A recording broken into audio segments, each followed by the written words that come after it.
All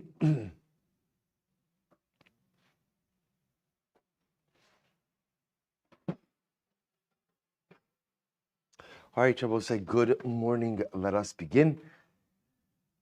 Let's thank our sponsor, our Talmud Torah sponsors for the month of Av, Max and Brenda Lapkovsky, in honor of Yitzchak Meir's upcoming bar mitzvah.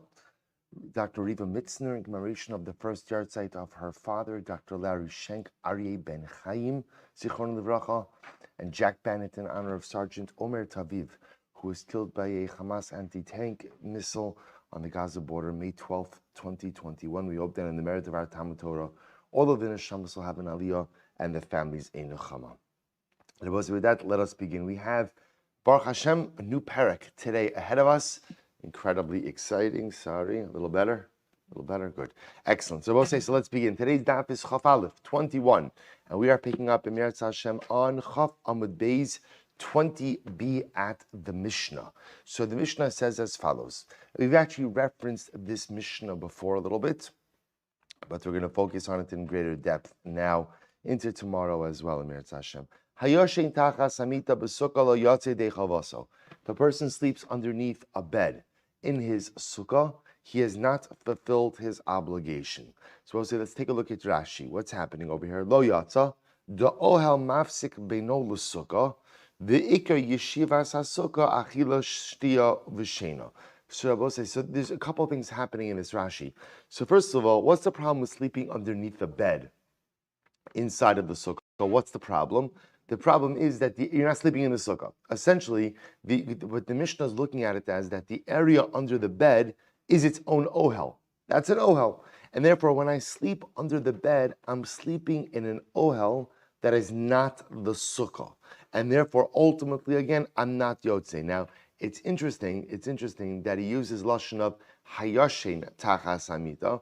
Rashi just points out over here, just to understand, this case is not limited to sleeping under the sukkah. The same halacha would be if what? If you ate underneath the bed. If you ate underneath the bed, or if you went ahead and you drank underneath the bed. It's just using this case. Pipashtos is the most common case of what you would be doing underneath a bed. Good. So the Gemara says as follows. I'm Rabbi Yehuda. So that's the opinion of the Rabban of the Tanakama. Comes along Rabbi Yehuda.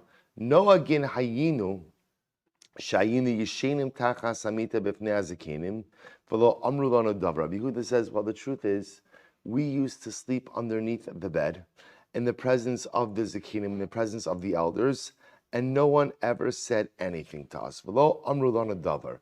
So we'll say Rabbi Yehuda is obviously arguing on the Tanakama, and he's holding that halacha l'maaseh, even if you slept underneath the bed, it's okay. And here's what's interesting. His raya to that is, we did it, and what? No one said anything. So we'll say, what a powerful musar. What a powerful musar. That, it's interesting in life, there is this dialectic or dynamic that sometimes when you see people doing certain things, you're not supposed to say anything. Right? Again, we all know people who comment on everything, and generally people who comment on everything, their comments are worth nothing. But it is important to know that sometimes when we don't comment on something, it's shtika koda, that silence is acquiescence. And this is incredibly important in chinuch as well. Sometimes, with our children do things that may not be so wonderful. And sometimes a parent has to know that even if my kid is not doing exactly what they should be doing, don't say anything. You can't comment on every single thing. On the flip side, there are certain things that my child does that I have to say something. Because if I don't say something, my child interprets that silence as permission, or that silence as acquiescence. So this is the great balance in life, right? Knowing when to say something, when not to say something, but recognizing that the price of silence is that it is often interpreted as a stempel, as a seal of kashrus, as acquiescence. Rabbi Yehuda says, I don't know what you're talking about. We used to sleep underneath the bed in the presence of the Chachamim, and the Chachamim never said anything. All right, so the Gemara goes right to Rabbi Shimon. Rabbi Shimon comes along and says as follows. He says, so this is great. Rabbi Shimon says, there was a story, an episode with Tavi. Tavi was the Eved Kinani of Rabbi Gamliel. Right, so again, remember, Eved Kanani means non-Jewish, taken as a servant by a Jew. An Eved Kanani undergoes what we'll call a quasi-conversion process. It's a gerus l'shem avdos. What's his status? He's quasi-Jewish. What's his mitzvah status? Essentially the same as an isha, the same as a woman, which means that he's obligated in mitzvahs, but potter from mitzvos aseh shazman grama. So Tavi, the servant of Rabbi Gamliel, shahayoshin tachas hamita, he was sleeping underneath the bed. Va'amar Rabbi Gamliel, so Tavi was in the sukkah, sleeping underneath the bed. And Rabbi Gamliel said to the Zikanim, Re'isem, Tavi avdi, shu Talmid Chacham. Said, don't you see, Tavi, my servant, he's such a big Talmid Chacham. Why is he a Talmid Chacham? V'yodeya she'avodim piturim min sukkah. You see, my servant Tavi, he's such a big Talmid Chacham, he knows that avodim are potter from sukkah. Therefore, what? Lefichach, yoshin hu tachas hamita. So what is he doing to show that he's potter from sukkah? He's sleeping underneath the bed. He's sleeping underneath the bed. So apparently, Tavi was dafka sleeping underneath the bed in order to make a statement. That's what? You're not yotzei sukkah by sleeping underneath the bed. Now, he was able to make that statement because he wasn't obligated in sukkah. Ulefi darchinu lamanu shayoshin tachas hamita lo yotzei dechalvaso. And therefore, again, based on this episode, we learn that halacha l'maisa, that one who sleeps underneath the bed ultimately is not yotzi the mitzvah of sukkah. But say, take a look at Rashi for just a moment. Rashi says over here, "Ma'aseh b'tavi avdo va'avod b'tura min sukkah the mitzvah saseh shazman grama noshim p'turos v'chol sha'isha chayeves eved nami chayeves." Okay, we just mentioned that before.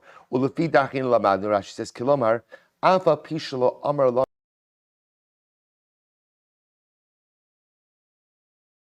Avdo lebedichusa ba'alma labmadnu api derech bedichuso sheyoshin ta'achasimita lo yatz dechvasam. We'll see why this is important. But Rabbi Gamliel was not actually issuing a halachic directive. Rabbi Gamliel was just talking. He was just having a conversation. He was having a conversation about Tavi, his servant. But from the conversation regarding the milas of Tavi, the servant, we see ultimately an important halacha, namely that if you sleep underneath the bed, you are not yotzei the mitzvah of sukkah. Good.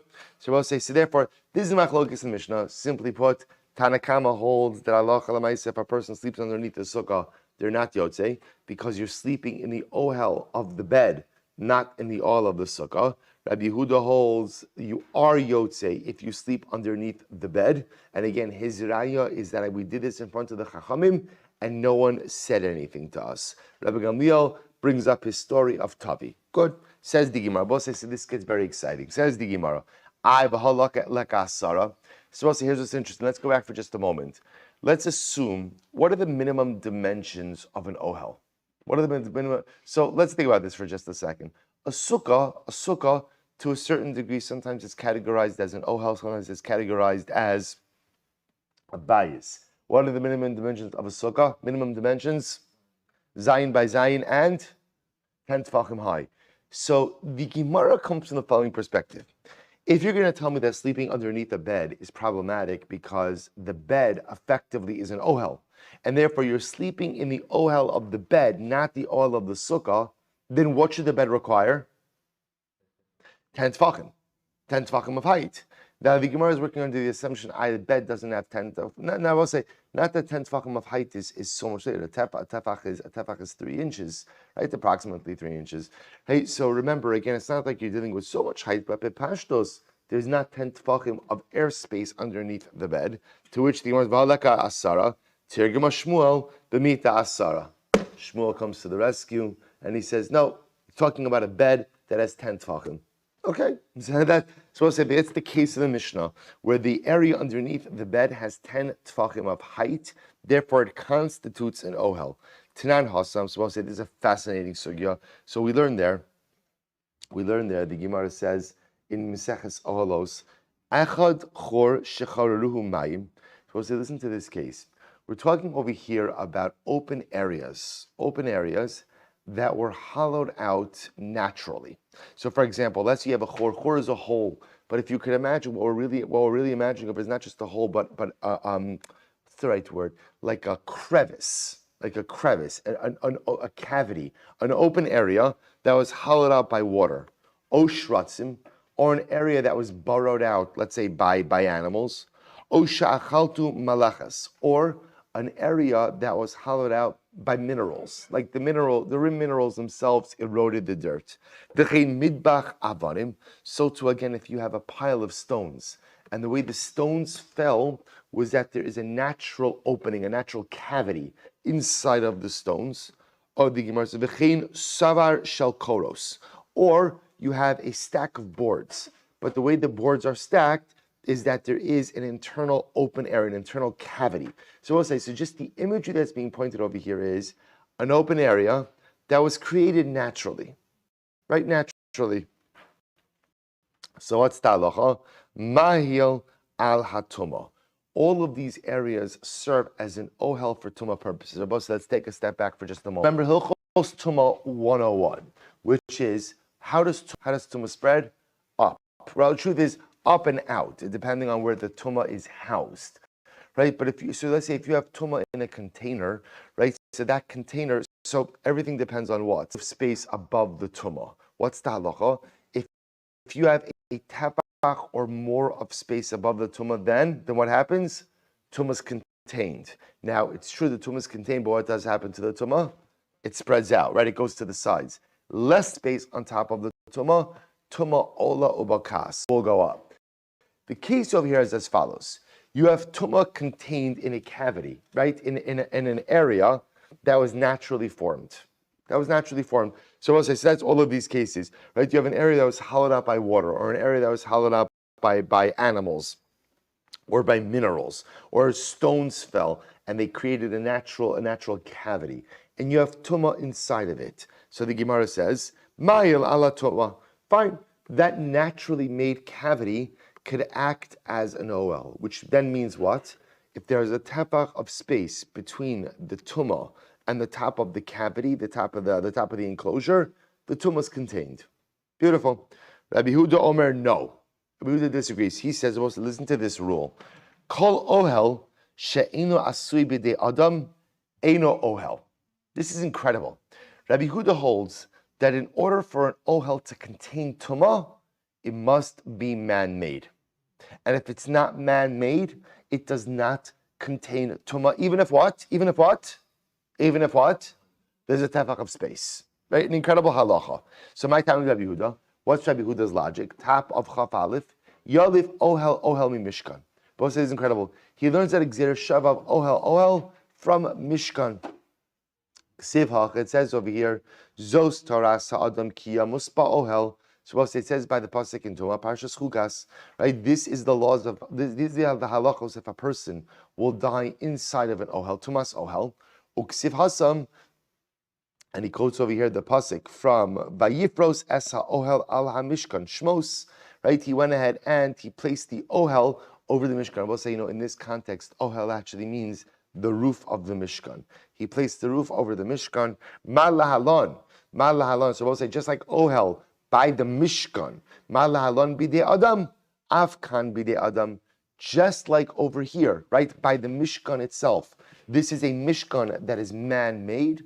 So too over here, when it comes to Tumah, this is a Mishkan, this is an ohel that is man-made. So we'll say, so this is the incredible sheet of Rabbi Huda that we are going to spend a little bit of time on, which is really incredible, which is the halach l'maisa, the only type of ohel which contains tumah is a man-made ohel. If it's a naturally formed ohel, which was all of the cases we saw beforehand, halach l'maisa, those naturally formed cavities do not contain tumah. Where do you learn it out from? Gzera Shava ohel from the Mishkan.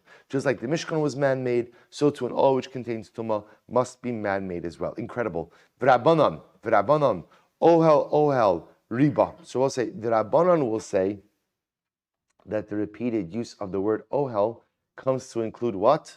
All types of ohalim, right? All types of ohalim. Because we'll say the pasuk that he's referring to over here is that the pasuk in Parashas Succah reads as follows: Zos haTorah, Adam kiomus ba'ohel, Kol haba el ha'ohel v'chol asher ba'ohel. The pasuk repeats the word ohel 3 times in the pasuk containing Tumor. The Rabbanan understand? Excuse me. Good. The Rabbanan understand that repeated use of the word. I'm fine. I'm good. Thank you, sir. The Rabbanan understand that repeated use of the word Tumor comes to what? That repeated use of the word ohel comes to include all different types of oilim. Whatever structure you have, a man-made structure, a naturally formed structure. So we'll say, isn't this incredible? It's like, you know how sometimes you have a day. A lot, we learn things, beautiful things every day in Daf Yomi. But I would venture to say that most days, what we learn, we've heard of in some way, shape, or form before. I would venture to say that we've never heard this machlokes before, right? I'm saying, it's fascinating. Sometimes you come, no matter how much you learn, no matter you come across a piece of information, right? A little nugget, a little morsel of Torah that mamish you never ever heard before, and it's so exciting, and it just teaches you how vast Torah is. You could learn every single day, right? From years and years and years, and then you stumble upon something. Wow! So major machlokes. What type of ohel contains tumah? Rabbi Huda says only a man-made ohel. The Rabbanon say, no, even a naturally made ohel. Incredible. So we'll say, so why is this important for us? Get ready. V'sav Rabbi Yehuda kol ohel she'eno asei b'dei adam eno ohel. Does Rabbi Yehuda really hold that? That any ohel that is not man-made is not an ohel? So the Gemara says, or minu arei kasha. Rabbi say, I have to tell you this. We're going to now look at a Mishnah in Maseches Para. It quotes over here also as a Gemara Maseches Zvachim. This is an absolutely amazing Mishnah. Listen to this. Chatzeros hayu benuyos b'Yerushalayim al gabe sela v'tachtehem chala. They used to build. Listen to this. They used to build courtyards in Yerushalayim on top of the bedrock. On top of the bedrock in Yerushalayim. Well, so like I mentioned yesterday, I mentioned this in the Smichas Chaver Shir. Let's say in these days when most of us don't yet have the opportunity to go to Eretz Yisrael, so whenever you come across something that has to do with Eretz Yisrael, you have to savor it. You have to savor it because, for now, for many of us, myself included here, this is your connection to Eretz Yisrael, right? When we have a piece of Torah that connects us to Yerushalayim, grab it and savor it. It's part of our chibas haaretz. So listen to this. They would make courtyards. in Yerushalayim on top of the bedrock. V'tachtehem chala. Now watch this. So they would create these communities. They would build a little community. We'll see why. A chutzner on top of the bedrock. But they wouldn't build the chutzner right on top of the bedrock. Instead, what would they do? They would add an additional tapach of space underneath the chutzner. So if you can imagine, you can't build directly on bedrock. What do you have to do? You have to fill the area. So listen, just to illustrate this, for example, the kosel, right? The kosel, that's not a wall of the Beis Hamikdash. That's one of the retaining walls that Herod built around Har HaBayis, right? Because at the end of the day, Har HaBayis is a mountain. It's hard to build a structure on top of a mountain because you don't have a lot of flat space. You ever look down, right? If you ever go on Har HaZeisim and you look down on Har HaBayis, so it's a whole flat area. That's not the natural topography of Har HaBayis. But if you take walls, tall walls, you build them around the mountain, fill in the mountain with earth, flatten the area, now you have an entire plaza to build on. So if you could imagine, they're building a chutzner in Yerushalayim on top of the bedrock. So what do? You bring your retaining walls, you fill in the dirt, you put you build the chutzner on top of it. But they would purposely leave a tapach of space underneath the chutzner. Why would they do that? They would do that, listen to this, in the event that there was a corpse buried underneath the bedrock, that tapach of space would do what? What would it do? It contains the tumah. Now both say, what is the statistical probability of a corpse being buried underneath bedrock? Right? Virtually zero. Both say it's bedrock. Bedrock means pretty much you're getting to like the undisturbed area, the undisturbed subterranean area. But we're going to see, by the way, why they were doing this. So they would create this man-made opening of a tefach in order to contain the tumah. So listen to this. Who are they making this for? You ready?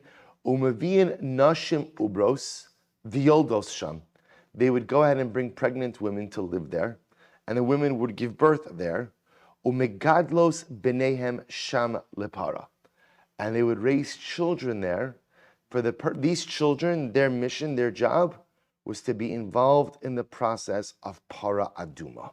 Para aduma. Now we'll say, before you think it's good, wait, we're going to look at Rashi. Look at Rashi for just a moment. Mipnei kevrat home. Rashi says, Sham kol shem kevrat home. Utumas atom shebishas lashon safeku kit home. Shem galit mipnei kevrat home shall kol ha'ir hayu misupakin shem yesham kever. I just want to point out, obviously, they were doing this as a chumrah, right? Remember again, kever to home is a descriptive term for a general concern that maybe there is a corpse buried underneath this area. Now remember again, because they're building on the bedrock, the statistical probability of there actually being a corpse underneath is nil. Now look at Rashi. You're both say this takes us back, but you know what's also very exciting about this? It's going to take us back to the beginning of Maseches Yuma. Look at the next Rashi, Mevian Nashim Ubros. This is a very important Rashi. Mishumahi disnan. Here we go. I'll say, just to give you the background as to why they were doing this. Mitamin hayu es hakohen asaref es hapara, umatbilin oso miyad, reading in Rashi, the hotzi miliban shel tztukin shayu omrim b'me'orbe hashemesh, I'm sorry, shayu omrim b'me'urabe hashemesh haisenasis, v'cheivan d'tful yom kasher b'para. So I'll say, now listen to this. Remember again, we saw this in the beginning of Yuma. There was a major machlokes between the tztukim and the perushim about the permissibility of a tvul yom to do para aduma. Remember, what's a tvul yom? What's a tvul yom? Person becomes tameh, and then what? Goes to the mikvah, but requires hair of shemesh. The halacha is that even a kohen who is permitted to do who is a tvul yom, is permitted to do the service of the paraduma. The tzedukim, because they reject Torah Shebal Peh, so did not agree with this interpretation.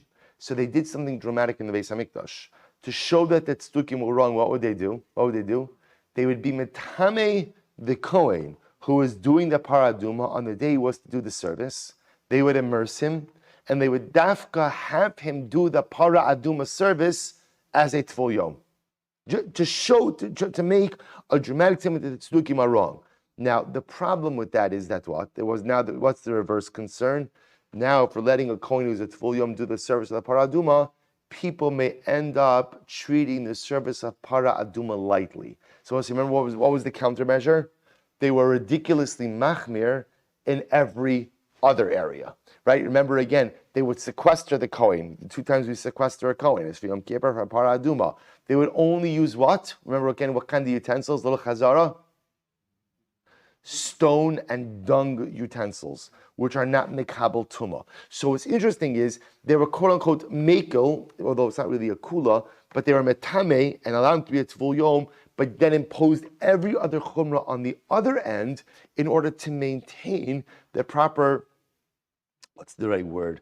We'll call it reverence for this halakha. So let's finish Rashi. Rashi says, therefore, asu bo b'chilin to tvul yom kosher para asu ba milas harbe kadesh lo yizalzelu ba. So therefore, again, they made many other chumras in order that people will not treat para aduma lightly. So what did they do? So the Gemara says, tiknu ba komaise para biklei gelalim uklei albanim. You have to use stone or dung utensils, uklei adama, earthenware, shema kabutuma.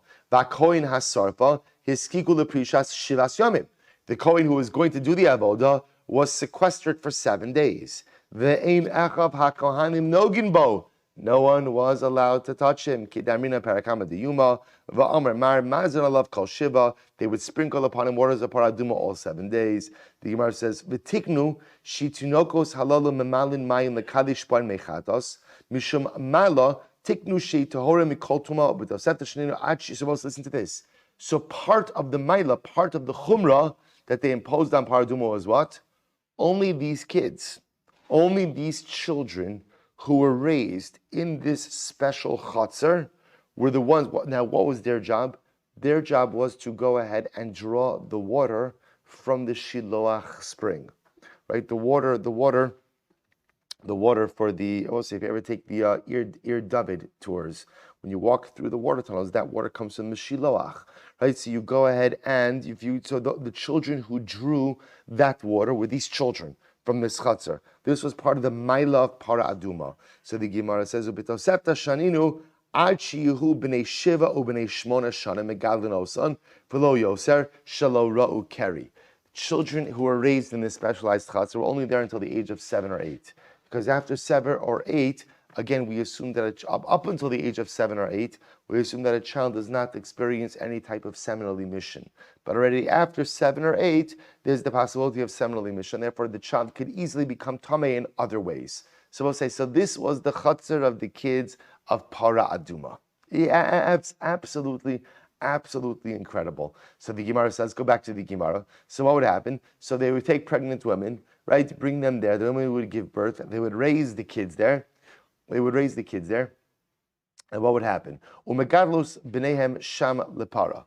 And they would raise their children for Para Aduma. Para Aduma, we'll say, also another incredible yesod in chinuch, that sometimes if a person wants to raise children, b'kedusha u'b'tara, sometimes you have to raise them in a metaphorical sequestered chatzar in Yerushalayim. I think that sometimes parents erroneously think that the best thing they could do for their children is exposure. I want my children to know about the world. Your children will know about the world, and they're going to know about the world much sooner than we ever want them to know about the world. Sheltering our children, especially when they're young, is the most important avoda that a parent could do for a child. It doesn't mean sheltering in a harmful way, but creating a protective cocoon of holiness is absolutely incredible. Otherwise, kids don't have a fighting chance, because the world is filled with so much tumor, and the world is filled with so much impurity, and the world is filled with so much negativity. If you just give your children unfiltered, unfettered to everything, then I can't be surprised when they don't make the right decisions in life. If you want children who are going to live b'kedusha b'tara, there has to be a specialized chatzar, a metaphorical specialized chatzar in Yerushalayim to raise them in that way. So the Gemara goes weiter. So what happens? Listen to this. This is wild. So now the kids are going to do the water of the Para Aduma. So what happens? Umaviyim shvarim. They would bring oxen, va'agabe and delasos. You have to imagine this. They brought oxen, and there were doors. They placed a door on the top of the ox. Vitinokos yoshun al gabein. The kids would sit on top of the doors. Now, both saying, now, why are they bringing doors? So remember again, what does the door do? The door, if you could imagine, you put the door perpendicular to the ox. So what that does is, if there's any tumah anywhere, let's say the kid leads over this way, the kid leads over that way, the door itself acts as a barrier to tumah. What happens? V'kozo shel even biyadehen, and they're holding glasses of stone, or stoneware. Like we said before, stone's not makabel tumah. Hegil shiloach. When they get to the shiloach spring, yardu l'soch hamayim, they go ahead and they go into the water. Umilum. And they go ahead and they go to the water, fill up the utensils. Remember again, for Para Aduma, this is the Mayim Chaim. Va'alu v'yashvulam, and they go back and they sit on top of the ox.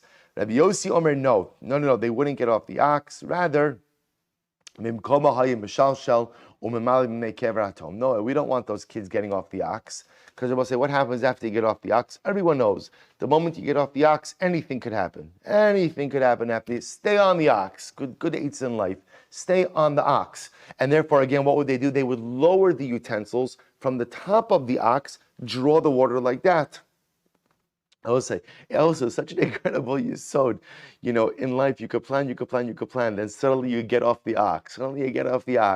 Right? And everything breaks loose, right? And everything happens. So sometimes so much of success in life is about staying the course. You started in the chatzar, stay on the ox. The moment you get off the ox, the moment you break your concentration, is the moment that things kind of go off the rails. So Rabbi Yossi says, no one's getting off the ox. Rather, again, lower the stoneware off and draw the water like that. Rabbi Yehuda Omer, and Arbosa, listen to this. Rabbi Yehuda said, Lo hayum mevi'in delasos. They didn't have doors. They did not have doors on top of the oxen. Ella shvarim So Ela Shvarim. Supposed to listen to this. Rabbi Yehuda said the shar itself acts as a natural ohel. As we're going to see, these were wide-bellied oxen, right? So the wide-bellied oxen, the ox itself acted as an ohel, and therefore, again, even if the ox itself, so we'll say the assumption was you want the door there because let's say the ox passes over a kever, right? Inadvertently, this way again the door acts as a barrier because you don't need the doors. The ox counts as a barrier. So the Gemara says, but one second. The boss say, now remember again, we're going to try to link everything back together. What did Rabbi Yehuda say on the bottom of Chaf Amud Beis? What type of ohel is chotzetz b'fnei hatumah? Only what? A man-made ohel.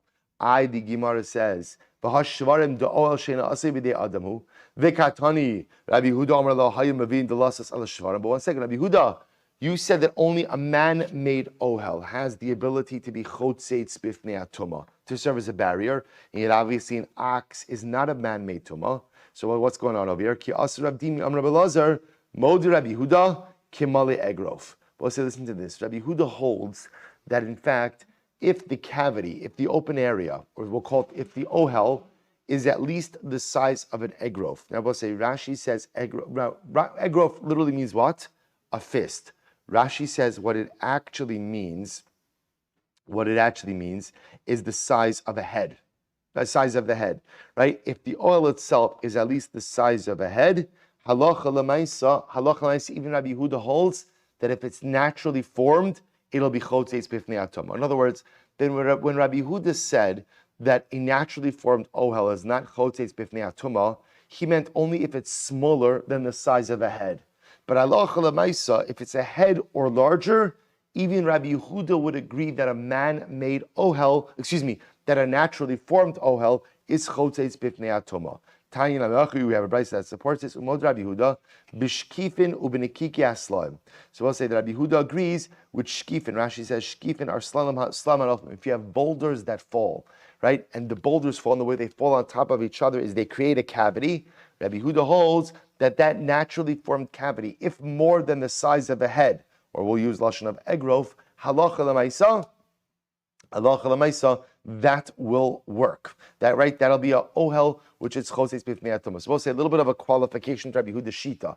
Even though Rabbi Yehuda said before that in order for an ohel to be chotzetz b'fnei hatumah, it has to be man-made. He will agree that if it's large enough, what's large enough? Larger than the size of a head, even if it's naturally formed, halacha l'maisa, it will be chotzetz b'fnei hatumah. The Gemara says as follows: Umod Rabbi Yehuda b'shkivin right v'hari delas di'ish bakama egrofen v'katan Rabbi Yehuda lo hayum maviin delasas ela shvarim. But one second, then why does Rabbi Yehuda have a problem with the doors? What's wrong with the doors? Right? After all, again, I will say when the door forms an ohel, right? Remember, the door is forming an ohel over what? Over the ground. There's a lot of space there, a number of head spaces there. So why would Rabbi Yehuda have a problem with a door ohel? To which the Gemara says, no. Rabbi Yehuda is okay with the door ohel. Rather, what is Rabbi Yehuda saying? What was he saying? You don't need the door. Why don't you need the door? Why not? Because you have the ox. That's what he was saying. It's not that the door doesn't work, right? Rabbi Yehuda is just saying, I'm saving you work. You don't need the door because the ox itself could serve as the ohel for the child on top of it. So Rava says, Lo hayu maviin delasas kol ikar. Rava says, Rabbi Yehuda, I agree with you, but for a different reason. Rava says, I'm against the doors. They would not bring the doors. Why not? Listen to this. Shemipnei shedaido shel tinok gasa alav. Shema yotzi rosha oecha me'avar v'tamei. Both listen to this. What's going to happen if you have a door? So remember again, a door gives the child on top what? A lot of extra space. So what's going to happen is a child. So what does the child naturally do? Look here, look there. So what's going to happen if the child has a nice flat sitting area? The child's going to look over this way, look over that way. And also remember again, one wrong move, what happens? Tumor. We'll say, by the way, what an incredible metaphor and such an important lesson for us in the age in which we live. You know, one of the hardest nisyonos, right? One of the hardest things to contend with in life is shmiras ha'inayim, right? Is going ahead and making sure that we don't look at inappropriate things. And isn't it an incredible musar, right? One wrong look this way, one wrong look that way. And suddenly what happens? Tumor. An incredible yisod, right? So the child positions himself this way, child positions himself that way, right? And suddenly again, daito shaltino gasa love shemayote rosho echmebar v'yitma. So the Rebbe say, interestingly enough, Rava comes along and says that halacha l'maisa, no doors, not because they don't work, just the opposite. They work fine. But at the end of the day, we're concerned that the kid is going to go ahead and move himself around. Both say chafal from the days. So I'm sorry. Good. Tanya Kaval say the Rava. We have a brayso that supports Rava. Rabbi Yehuda Omer lo hay mavin delasas kolikar. Rabbi Yehuda said they would not bring doors at all. Why? Mipnei shedaito shaltino gasa love. Shema yotzi rosho echam eibar v'yitma bekever hatahom. Good. So I'll say, so therefore again, Rava says, and apparently Rabbi Huda is on the same page as well, no doors, right? No doors. Again, why? According to Rabbi Huda, because you don't need doors. According to Rava, we don't want doors because doors give the kids. So we'll say, see, I guess what the Gemara is saying is like this. Rava's position is like this.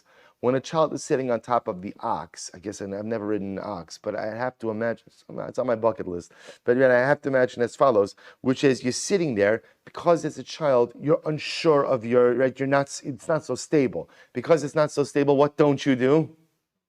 Move around, right? And that's good. We don't want the kid moving around. We want the kid staying in space, in place.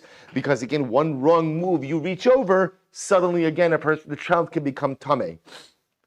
And Joe will say, again, it's such a strong metaphor because who is this child? This child was in utero to the specialized chutzner and was born in this chutzner and was raised bikdusha betara, which also tells you something amazing that halacha l'maisa. Person could be born bikdusha, could be raised bikdusha, but yet what? It's no guarantee for the retention of that kedusha. Because even if you're born there, even if you're raised there, still one wrong move has the ability to divest the person of all their kedusha.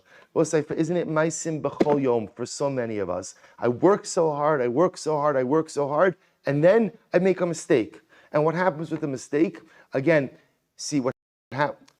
I feel like I've lost all my kedusha. It's not true. A Jew never loses all of his kedusha. But at the same time, I feel like I worked so hard. I built much. I pushed myself so much. I overcame so much. And then again, one wrong move, one wrong positioning, one wrong look, and suddenly a person feels like they've lost all of that they've amassed. It's such an incredible yisod. Ella. So we'll say, so because we don't want doors, what do we do? Chaf Aleph on the days, 5 lines down from the top. Ella. Mavi'in shvarim hamitzrim shekrisosehen rechavos. So we'll say, what do we use? Egyptian oxen. Why Egyptian oxen? They're wide-bellied oxen. Wide-bellied Egyptian oxen, and therefore again, vatinokos yoshrin al gabehen. The children sit on top of the shar. Vikosos shal even biadehen, and they're holding stone utensils. Higia l'shiloach. They get to the shiloach spring. Yardu umilum. They lowered the utensils. They fill it up. Va'alu, and they pull it back up. V'yashvu lahen al gabehen, and ultimately again, they sit back on it. And again, we'll say the rest of the story is, then what? Then again, ultimately, again, the water is brought to the Kohen Gadol, and the service of the Para Aduma is done. I will say just such an incredible yisod, that if you want all of this, what? We'll say, think about this, all of this to get a glass of water. All of this to get a glass of water. Because if you want a glass of water, bikdusha ubitara, then all of the steps leading up to it have to be bikdusha ubitara as well. It's such an incredible yisod. Kedusha, to live a life of Kedusha, to drink water of Kedusha, to do para aduma of Kedusha, requires me to take all of my steps, b'kedusha ubetara as well. And that is an avoda. It's just such an incredible yisod. We'll say back to the bed. V'harimita. Okay, so we'll say, so remember again, this was a real detour, but remember again, where are we coming from with this? Remember, hayashin tachas hamita. Right, this is Mishnah. You sleep underneath the bed. So Rabbi Huda said that halacha l'maisa, sleeping underneath the bed, right? Rabbi Huda holds that halacha l'maisa, you're allowed to sleep underneath the bed. Why? We'll say why? Because he holds it's not an ohel. Right? Remember, now Rabbi Yehuda doesn't say that in the Mishnah. All Rabbi Yehuda says in the Mishnah is what? We slept underneath the bed and what? And what? No one said anything. But that's his position. It's not an ohel, therefore he can sleep. Now, say, now it makes sense. Why does Rabbi Yehuda hold that a bed is not an ohel? Why does he hold that way? Why does he hold that way? Because we'll say ultimately again, Rabbi Yehuda holds any bed that's not made bidei adam. Bidei adam any ohel that's not made bidei adam is not called an ohel. Now the Pashas will say a bed is not an ohel, right? It's not made bidei adam. I mean, a bed is made bidei adam, but it's not called an ohel that's made bidei adam. So if that's the case again, and now even said Rabbi Yehuda shita, but here's the problem: we qualified that. Rabbi Yehuda held that even if you have a naturally formed ohel, if it's at least how large, large enough for a head, that does count as an ohel. To which the Gemara says, well, 1 second, v'harei mita, deyesh bakama egrofen. Now, we'll say a bed is larger than a couple of heads. Utinan Rabbi Yehuda Omer noagin ayinu shayinu yishem tachas hamita b'fnei zekenim. But Rabbi Yehuda says that a bed's not an ohel, right? We slept underneath the bed in front of the elders and no one said anything to us. But again, even according to Rabbi Yehuda's logic, a bed should be an ohel. A bed should be an ohel. Even though what? It's not called bidei adam. Even though it's not called bidei adam, right? Because no one made that ohel for the sake of ohel, but it is still large enough for a couple of heads, and that should make it an ohel. To which the Gemara says, "Shani mita hoel ulegaba asuya." Bed's different. I will say why? Because a bed is not made to use the cavity underneath it. Rather, what is a bed made for? What is a bed made for? To use the top. So therefore, again, it does the underside of the bed does not have the status of an ohel. The Gemara says, 1 second. But 1 second, you just told me before that back to Paraduma, when the kids ride on top of the oxen, the ox serves as an ohel. Well, an ox, the bottom of an ox is not made for, right? An ox is not made for its underside either. But yet, again, you still allow it to function as an ohel. Ki asurav and amrav elazar shani shvarim hoel umaginim al haroem becham me'achama ubigishamim b'nei agishamim. Well, this is very interesting. No, oxen are made for use for its underside. How? Apparently, oxen provide shade for the shepherd during the heat and provide shelter for the shepherd during the rain. So you see that even the underside of the ox is used. I mean, you'd have to be pretty brave to seek shelter underneath an ox, right? But I guess, if you're the shepherd, you've developed a rapport with him. In any event, so the Gemara says as follows,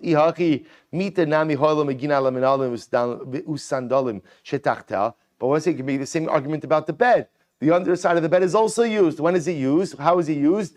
You put your shoes. You put your sandals underneath it. So the same way that the underside of the shar is used to provide shade for the shepherd, the underside of the bed, or the underneath area, underside of the bed, is also used to go ahead and provide storage.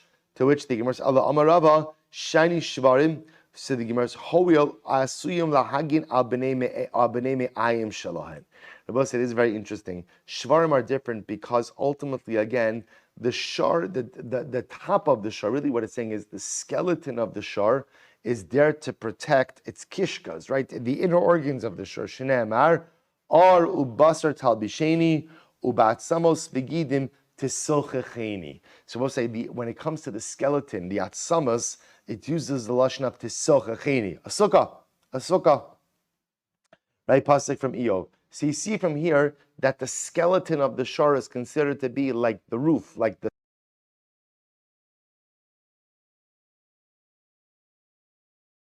again for use of the underside as well, as opposed to a bed that's not. V'baisema. Both said the other possibility is there's a simpler answer. Both say here is the conclusion of this Succah. V'baisema. Rabbi Yehuda tamei da'amar Succah diras keva ba'inan. So we'll say Rabbi Yehuda holds that a sukkah has to be a diras keva. Right, a sukkah has to be what we'll call a semi-permanent structure. And remember again, the bed is an ohel. But what type of ohel is a bed? What type of ohel is a bed? It's a diras harai, a temporary structure. The sukkah ohel keva. So the below asi ohel harai umevatel ohel keva. Rabbi Yehuda is of the opinion, I will say, that sukkah is a diras keva.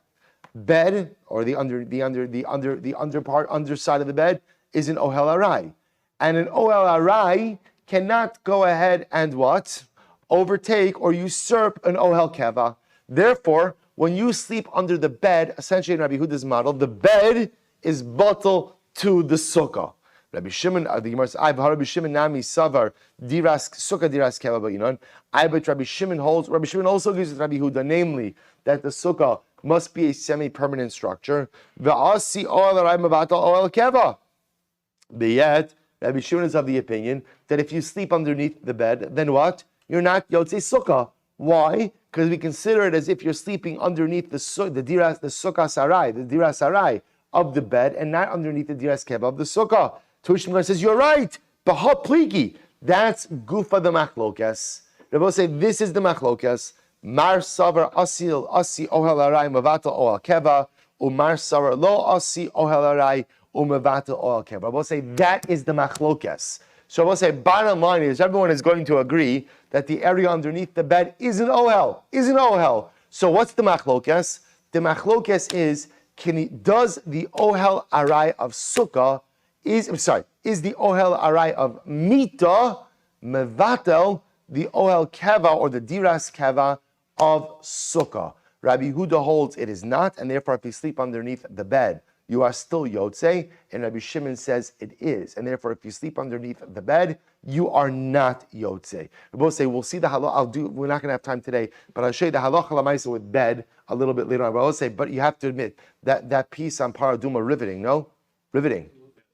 Yeah, I mean, I don't think I built it up enough in the WhatsApp message last night, which maybe nobody prepared themselves for this overwhelming tidal wave of exciting Torah, but incredible. I will say, we're going to see the Shulchan Aruch on beds, Emir Hashem tomorrow. Let's just finish up to the Mishnah.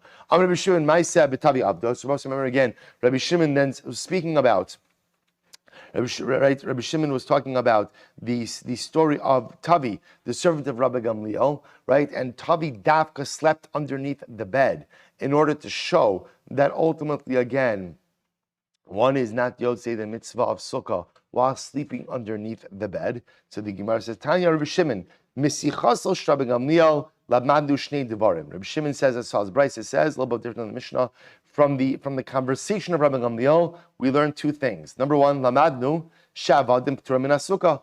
Number one lesson was avadim, right? And then also obviously this is eved kinani, not an eved ivri. Eved ivri is chayiv in sukkah, but avadim kinanim are pater from sukkah. That's lesson one. V'lamadnu shayosh in tachas hamita lo yotzei dechabaso. We also learned that what? If you sleep underneath the bed, you are not yotzei the mitzvah of sukkah. So the Gemara says, "V'leima midvarav Rabbi Gamliel." So I'll say, if you look at the Mishnah, Rabbi Shimon says, "Misichaso Rabbi Gamliel," from the conversation of Rabbi Gamliel. Why say from the conversation? Why don't you just say midvarav? From the words of Rabbi Gamliel, we learn this. Why sichaso? To which the Gemara says something amazing. The Gemara says, "Milsa agavar chaykamasha," because Rabbi Yeshua was teaching us another lesson. What was the lesson? Ki hada amrav achavar ada va'amrile amrav achavar ada amrav hamnuna amrav. How do you know that even the casual conversation of Talmidei Chachamim has what to learn from? Right? That even the casual conversation of Talmidei Chachamim has so much to teach us. Shneemar quotes the pasuk over here from Tehillim, Va'alehu lo yibol, that his leaf will not wither. Rashi says over here, what's the leaf? Rashi says, davar kal shabo. We'll say just like the leaf is not a primary part of the tree. It's only a little chilik, only a little piece of the tree.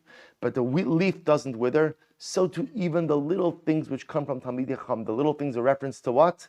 The casual conversations. Right? Even the casual conversations of a Talmid Chacham have so much to teach us. Rabbi Yeshua was dafka coming to go in and teach us this idea. Rabbi Gamliel was not engaged. Rabbi Yeshua, was not engaged. It's Rabbi Gamliel, right? Rabbi Gamliel was not engaged in a halachic discourse. Rather, what was he engaged in? Casual conversation. Therefore, when Rabbi Shimon goes ahead and conveys this, he dafka doesn't use lashon of midvarav, because dvarav can sound like what? A targeted halachic conversation. Instead, he uses lashon of misichaso. A sicha is the casual conversation. The teacher will say that even from the casual conversations of Talmidei Chachamim, ultimately there is what to be learned. And I will say the message for us is even if a person is not a Talmid Chacham, so let's say I'm not a Talmid Chacham, so we'll say, but a person has to be careful even with their casual conversations, right? Even our casual conversations should be conversations of meaning. Or in other words, better not to engage in conversations that have no depth or meaning to them. Because even the Talmid Chacham models for us that whenever you talk, your words should be filled with meaning and your words should ultimately be filled with purpose. All right, so we'll stop over here. We'll pick up in the Mishnah tomorrow. Shkoyach.